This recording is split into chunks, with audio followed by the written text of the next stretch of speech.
This association came into being when scholars staged what you might call a bloodless coup that left the brethren from the General Conference scratching their heads, trying to figure out what happened. Lest you think that we seminary professors in those days were a bunch of radicals. Maybe we were. But lest you think that too strongly, let me quickly add that Elder Duncan Eva, a vice president of the General Conference, was present throughout the meeting and cast a benevolent eye on all that took place as ASRS came into being. 1978, that's when it happened. 79, the first meeting, and then about 12 years later, the ATS broke away from this society to become a separate body. We won't go into the reasons for that, which are many, but it did grieve me greatly that for a number of years, scholars from the two societies would meet in the same city and never come together, not even for worship. To me, that was a scandal. And I felt like saying, a plague on both your houses. I am very pleased that those days are past. I want to acknowledge Dr. Gordon Beats, who was instrumental in bringing us together again some years back. The theme of this year's annual meeting, Adventist in the Public Square, itself reflects how far our thinking has advanced. This topic would not have been on the table in 1979. And my thrust in today's remarks is simply this: we should break out of our Adventist comfort zone and become involved in the public square. It's not merely a conviction of mine, it is a call from Scripture itself. Two young men began to preach, so similar, so different. They were related and about the same age. Both had been born in unusual circumstances. They gave the same God-given message: repent, for the kingdom of heaven is at hand. Both attracted large crowds and a band of followers. Both died young, cut down in ghastly executions, denied justice. Therein the similarities end. One, the older, grew up in the desert, the other in a small town, but with a city only a few miles away. One dressed like an old-time prophet in leather and camel's hair, the other in the tunic, the chiton, and the coat, the himation, that ordinary people wore. One ate food that he found in the desert, locusts and wild honey, the other the bread and fish that constituted the local diet. One preached that the kingdom was imminent, the other that the kingdom already was breaking in. One claimed that Messiah was about to appear, the other declared himself to be that long-promised anointed one. One carried on his ministry in the desert he was familiar with. He preached. The people came to him. In those days, John the Baptist came, preaching in the desert of Judea. The other, however, went to the people where they were. He was a man of the public square. For the first preacher, ministry focused in words. He preached, but Jesus ministered to the whole person, teaching, preaching, healing, making man whole.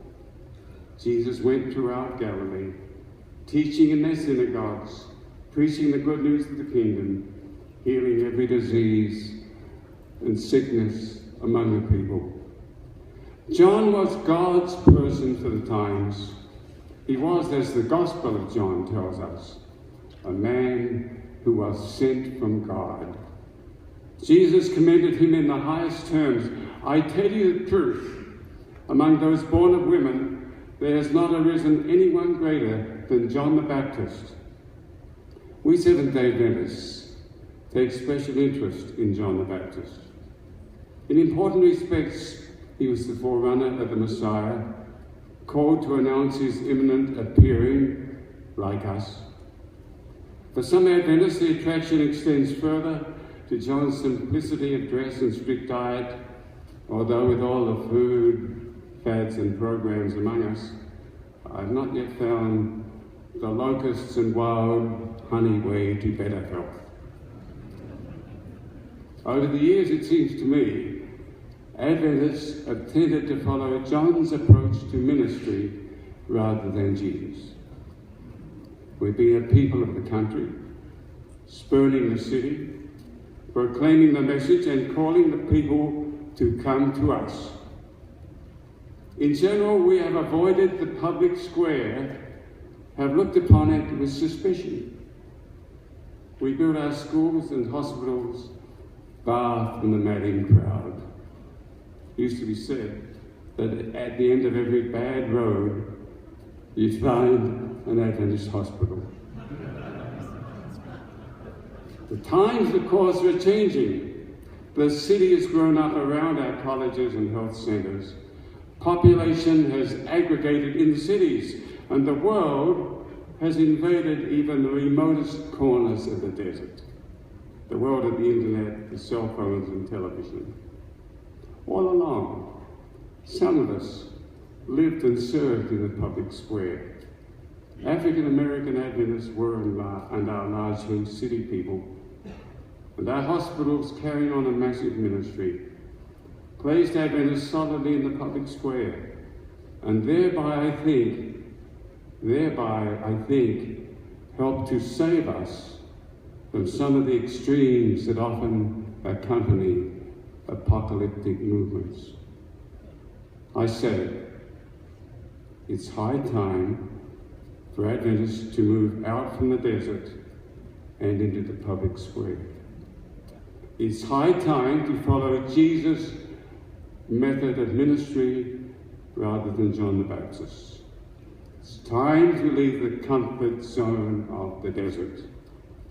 For a church that likes to boast about having the truth, it's surprising that we often seem hesitant about taking it beyond our comfort zone. We have a message, and it is good news. The world needs it. The world waits to hear it. We've let petty things, stupid things, get in the way of entering the public square. Things like a vegetarian diet, even our name, Seventh-day Adventists. Will people think we're some cult? Weird people? All such reserve is nonsense. The world no longer regards a vegetarian diet as oddball. It's in.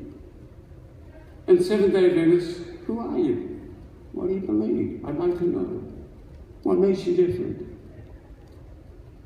These are the reactions to our name in these days when denominational designations and differences count for less and less. Now, as the ASRS officer suggested, let me briefly share some of my experiences when I left the Adventist comfort zone for the public square. I'll limit myself to just a few of the many from my involvement in interchurch and interfaith activities. My first experience in interchurch dialogue occurred about 30 years ago. The circumstances were unusual. A group of evangelical leaders, led by Kenneth Cancer, who at that point was editor of Christianity Today, requested a conversation with the Seventh-day Adventist Church. They wished to determine how they should relate to Adventists. Could they extend fellowship to us as genuine Christian brothers and sisters, or were we beyond the pale? At that time, relations between evangelicals and Adventists were mixed. Many Adventists regarded us with suspicion. They were openly hostile in their writing and preaching. Some, however, had come into contact with Adventists personally and found us to be sincere followers of Christ. On the Adventist side, many among us harbored similarly negative feelings toward the evangelicals, seeing them along with other churches in general as part of Babylon. Because of the mutual distrust, it was agreed from the outset that the discussions would not be made public on either side, and they never were. I think you have not heard of this meeting, but I think after 30 years, I'm not breaking any promise to tell you a little bit about it. We met for a few days at General Conference headquarters in Tacoma Park, Maryland. The evangelicals brought a couple of leading biblical scholars, with Kenneth Cancer heading the group. Adventist side consisted of Gerhard Hassel, Bert Beach, Bill Shea, and myself. The meeting was not a true dialogue, inasmuch as all the questions were directed toward us. The fundamental beliefs formed the focus, with two in particular singled out for careful examination. And they were, as you might have guessed, the two that they wanted to really zero in: Ellen White and the ministry of Christ in the heavenly sanctuary. The others, they passed over very quickly. Relations during those days together were cordial but guarded. The evangelical leaders raised polite but penetrating questions. They queried us in depth until they were satisfied that they understood our position with regard to the Bible. Do we truly look to the Scriptures as the foundation of our teaching? And regarding the gospel, does our sanctuary doctrine diminish the all-sufficient, once-for-all sacrifice of Christ on Calvary? That's what they wanted to settle. After a couple of days of probing, the evangelicals spent some time together, weighing what they'd heard. Then they reported back the results of their deliberations. They found nothing in our fundamental beliefs that stood in the way of extending fellowship to Seventh-day Adventists. And well do I remember a statement of Kenneth Cancer in that final meeting before they departed. Here's what he said: "Never give up your Sabbath. We evangelicals are weak in the area of obedience. We need you." Oh, how I wish I could have shared a report of that meeting in the Adventist Review. During the past 30 years since, relations with evangelicals have changed dramatically.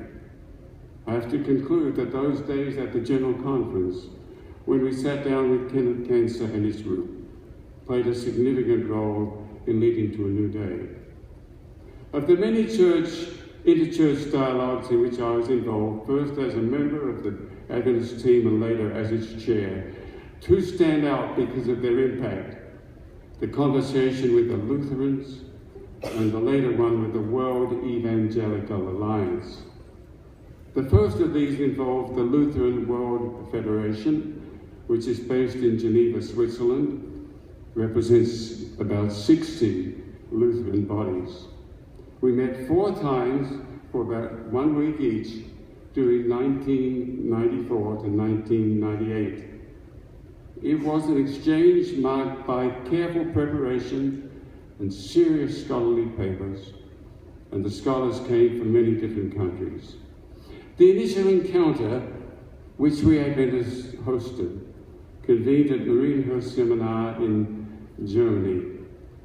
For the first couple of days, the atmosphere was icy. Several from the Lutheran delegation could not conceal their disdain for Adventists, whom they viewed as ignorant sectarians. Their body language said it all. But as the week progressed, a distinct change became obvious. The Lutherans were astonished to hear our high esteem in which we held Martin Luther. At first they thought we were not sincere, but eventually they began to accept we really believed what we were telling them. At the same time, their eyes were open to the level of scholarly research and integrity that the Adventists exhibited. We had on our team Dr. Hans Heinz, whom some of you will know, and he was able to quote verbatim the words of Martin Luther, of course, in German. That impressed them. By the close of the week, it had become clear to all that a fruitful conversation would be possible and should be pursued. At our invitation, most of the Lutherans altered their travel plans in order to attend Sabbath services. They sat in Sabbath school classes and heard a gospel-centered sermon. I have to confess, we did prime the preacher that day. Preach the gospel. And they remarked that this message could have come from a Lutheran pulpit. During the succeeding years, papers on both sides focused in turn one year justification in the scripture, the next year church and sacraments, and then finally the last, most difficult, on eschatology.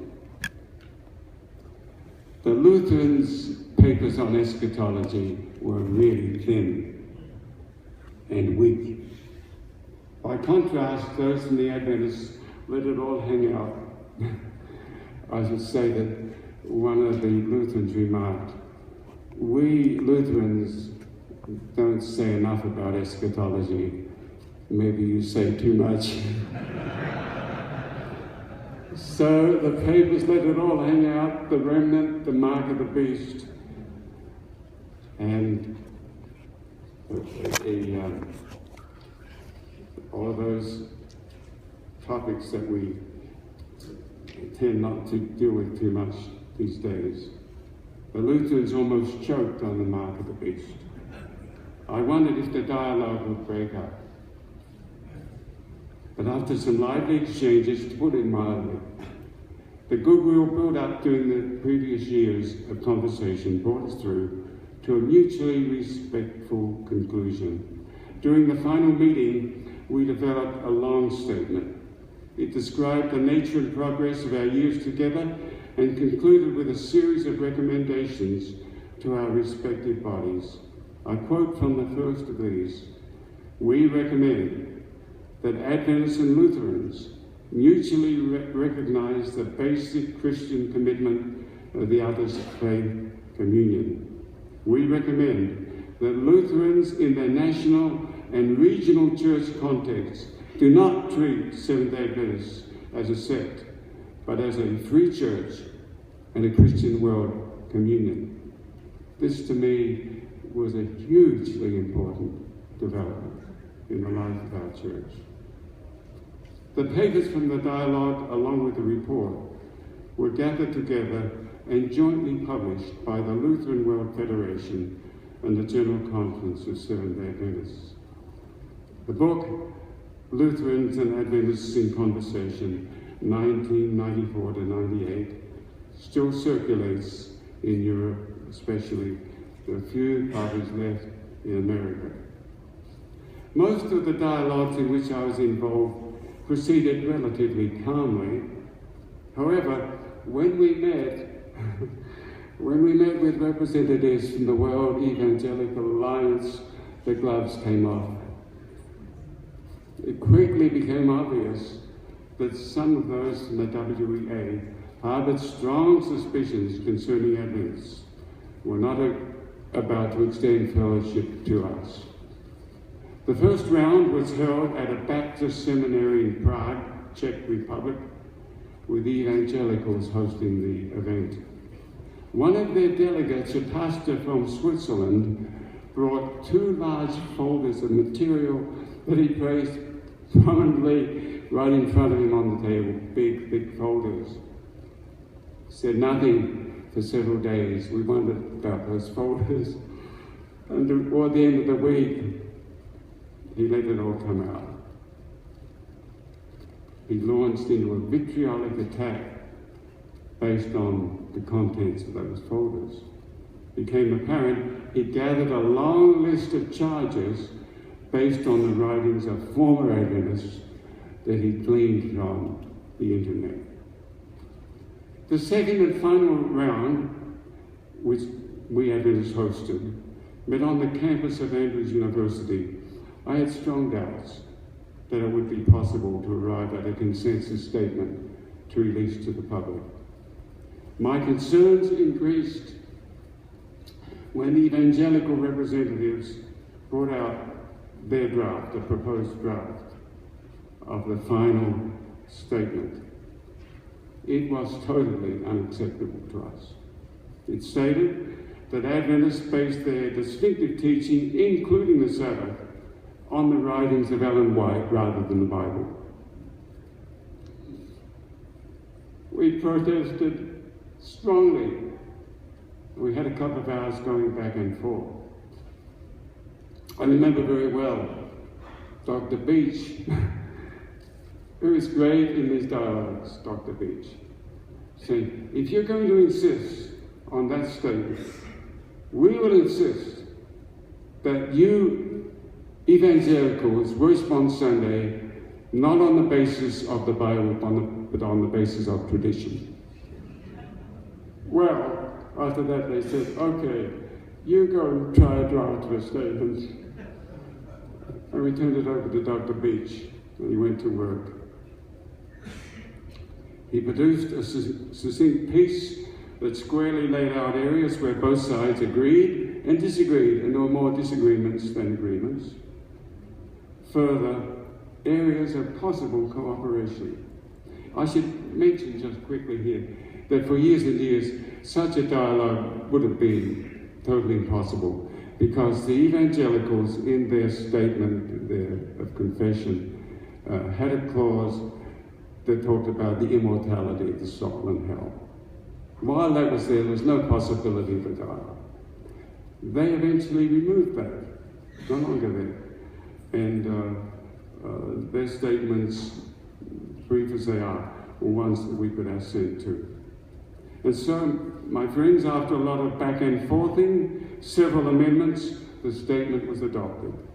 Since that encounter, I've noticed a marked change in the way evangelicals relate to Adventists.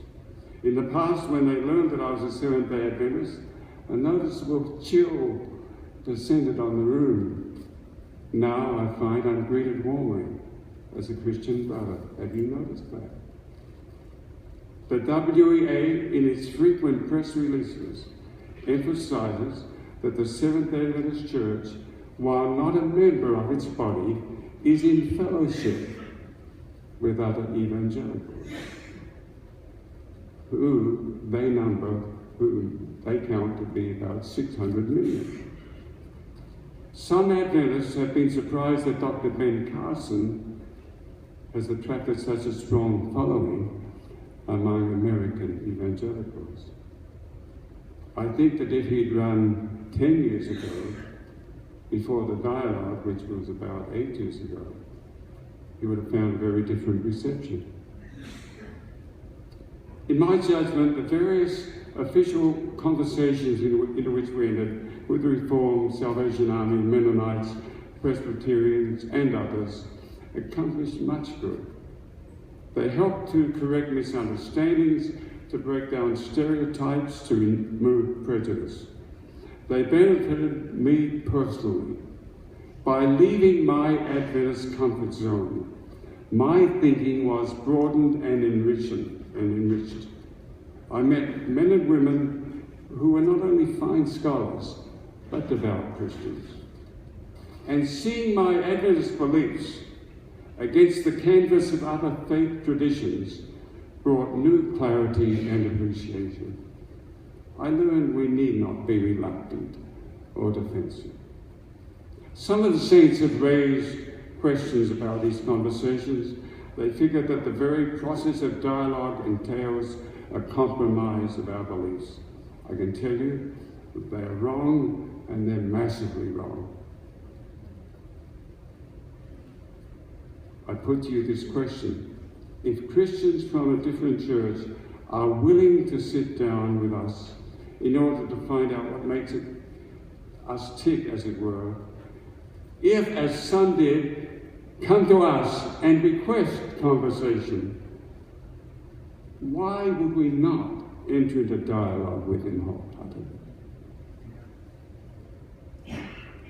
Let me just mention that some members here, who we know very well, participated in a number of these dialogues. I'm thinking of Denny Fortin and Teresa Reed. They both represented our church splendidly in a number of dialogues. I did not see it coming, but the Lord had even more in store for me. He would take me far, far out of my comfort zone, beyond all that had gone before. I would meet in dialogue with leaders of Islam. This is how it happened. As I was about to retire from the Adventist Review, my boss, Dr. Jan Paulson, dangled a surprising invitation before me. Would I continue on at the General Conference, working part-time as a special assistant to care not only for inter-church dialogues, but to move into the interfaith field? He said, our church is growing rapidly throughout the world. Adventists now have neighbors who are Buddhists, Hindus, Muslims, and so on. So my assignment was make contact with leaders of world religions at the highest level possible, seeking to acquaint them with who we are and what are our values and beliefs. This task, for which there was no job description and no roadmap, became my focus for the next 8 years. It took me to the Hashemite kingdom of Jordan numerous times, where I met religious and political leaders who ranged from the Chief Justice of the nation, Princess Basma, sister of the late King Hassan. Some of these officials became good friends, like Professor Hamdi Murad, Imam to the King, Ambassador Hussein Abu Nima, Jordan's representative to the United Nations, Judge Amjad Shamut, founder and director of the Arab Bridge Center for Human Rights. On one of my visits, when I arrived, I had no idea what was going to happen, but Professor Hamdi Murad was there, and he set up a little, while all the paperwork was being processed, he set up a little reception with flowers and drinks and so on. We chatted until the papers were in order. And then he said, I'd like you to meet someone. Outside by the curb was a SUV, and inside were his wife and children. He brought them out to meet me.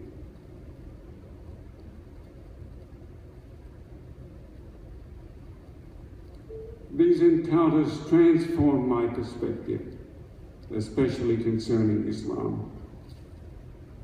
I was surprised to learn how approachable these high-level officials are, how little they know about Seventh-day Adventists, how they share belief in the return of Jesus, how eager they are to distance themselves from the violent element within Islam. These contacts eventually yielded a significant result. Under the auspices of the Arab Bridge Center and the International Religious Liberty Association, we were able to convene an all-day symposium in Amman at a university that addressed the topic, Teaching Respect for Religion. It featured both Adventist and Muslim speakers and attracted dignitaries from around the city. Received major press coverage, and the meeting opened with a greeting from the Minister for Religious Affairs. Teaching respect for religion. Maybe we need that message in the United States also.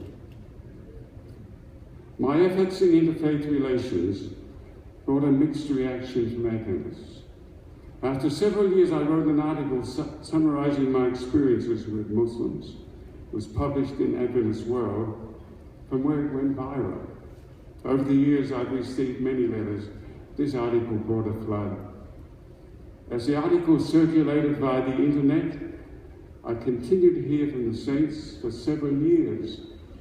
Many of them who wrote were positive, some were puzzled, some were blazing hot. There's a great deal more I could share with you about my experiences in interchurch and interfaith relations. Enough about me, however. Let us return to the scripture and hear its closing word to us. And here I'm turning back to that book, so important to Seventh-day Adventists, and which has been the focus of my study in many respects, where I wrote my dissertation and where I've studied intently, and from which I've been blessed so greatly. Hebrews chapter 13. We have an altar from which those who minister at the tabernacle have no right to eat. The high priest carries the blood of animals into the most holy place as a sin offering. Better translated, I think, is into the sanctuary, but as a sin offering. But the bodies are burned outside the camp. So Jesus also suffered outside the gate to make the people holy through his blood. And then the exhortation, let us then go to him outside the camp, bearing the disgrace he bore. For here we do not have an enduring city, but we're looking for the city that is to come. I've never heard a sermon or reflection on this passage. The writer here makes a homiletical application of the ritual of the earthly sanctuary. In the book of Leviticus, chapters 4 and 6, we learn that the sin offering was to be handled in one of two ways. Either the blood was to be brought into the holy place and sprinkled on the golden altar, or the flesh was to be cooked and the priests eat a portion. When the former ritual was followed, that is, the blood taken into the sanctuary, the body of the animal was to be taken outside the camp and burned. That expression, outside the camp, is one that you find several times in Numbers and Deuteronomy. Outside the camp is a place of uncleanness, Outside the camp is the place to which the lepers are banished. Outside the camp is the place where criminals roam. And the author says, Jesus died outside the gate. He did not die on the Temple Mount, in the place consecrated for the sanctuary ritual. Jesus died in an unholy place, in an unclean place, where criminals were executed. And now he says, let us go with him outside the camp. That is where he is, not in the holy city, not on the Temple Mount. By planting his cross outside the gate, outside the camp, our Lord has abolished the old distinctions of clean and unclean, of sacred and profane. No place is off limits now. He is Lord of all, including the public square. So, my friends, let us, with the author of Hebrews, leave our comfort zones and go where Jesus has gone before, outside the camp, into the public square. And as we do this, let us be ready to leave the comfort zone of our minds and be open to the new and to the big. I believe the Lord has given our church, this church, the Seventh-day Adventist Church, ideas, values that are desperately needed by today's world.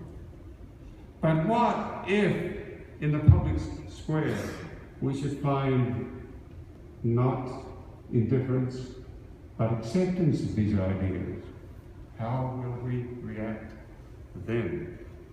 During my work in interfaith, I made the acquaintance of a remarkable individual, an Egyptian who left Egypt because basically of the military government there, the Mubarak government, and for his own well-being, he had gone to live in Australia.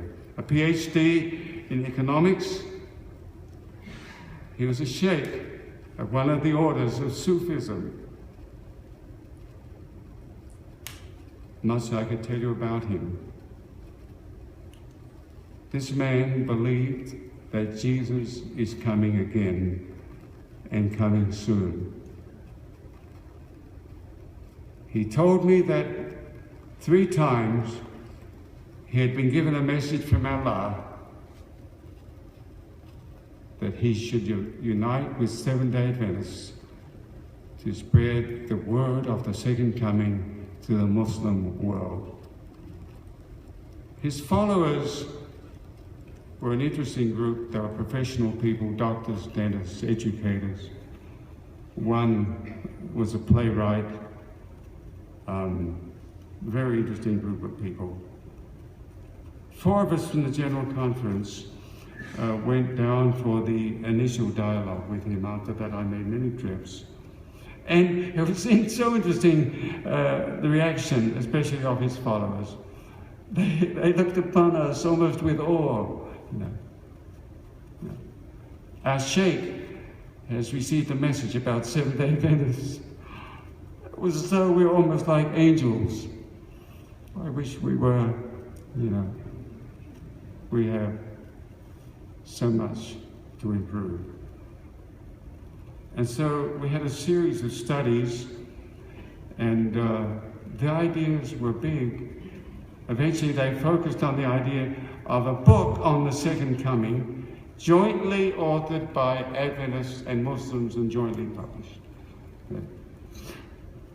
We eventually worked out the outline and began to work on authors, introduction to each of the 2 faiths, of course, signs of the second coming, Adventist perspective, Muslim, the Antichrist, Adventist Muslim, the actual coming, preparation for the coming. We did not deal with what happens when Jesus comes, because there the Muslim ideas are very different from ours. But the Sheikh with a laugh said, when he comes, we'll know who's right, the Adventists or the Muslims. So let's not get into that in this book. The idea was that this book would be printed by the millions in English and in Arabic, in French and in German. It would be in airports, it would be low price, and it would go everywhere. So the Muslim world would know about the soon coming of Jesus. I wish I could end the story right there, but I cannot. At the General Conference, as word began to circulate about what was happening there in these conversations, at first there was great excitement, great enthusiasm. Then some people began to raise doubts and questions and suspicions. What are these people, what are they trying to get from us? Such petty stuff. My closest colleague in this was Dr. Angel Rodriguez. The others who in the initial visit, they were no longer involved. But he and I became firmly convinced that this was the Lord's doing. Passionately convinced. When it came down to the critical meeting in the President's office, in the General Conference, the rumors and the emails that he'd received, and it was just before a General Conference session, led him to say, not now, not now. So we went into General Conference session, and then we had a new president, and a couple of months later, we met in the same office with the same agenda, and this time Angel and I were sure it was going to happen, but again, it didn't happen. This, my friends, is perhaps the biggest disappointment in my work for the Seventh-day Adventist Church. The sheikh in Sydney felt enormously let down. I continue to visit. He is now passed from this earth, and I'll be going down again next year, and we'll make a visit with his followers. We're very close to one another. We had big ideas. It's my perspective, and I may be wrong, but I think they were too big for our church at that time. In the public square, you'll encounter new possibilities and new ideas, and some of them will be big. Will we be bold enough and big enough to embrace the new and the different? So, my dear friends, I invite you, leave the comfort zone. Comfort zone of the Adventist Church and the comfort zone of your mind, and go where Jesus has gone before, outside the camp.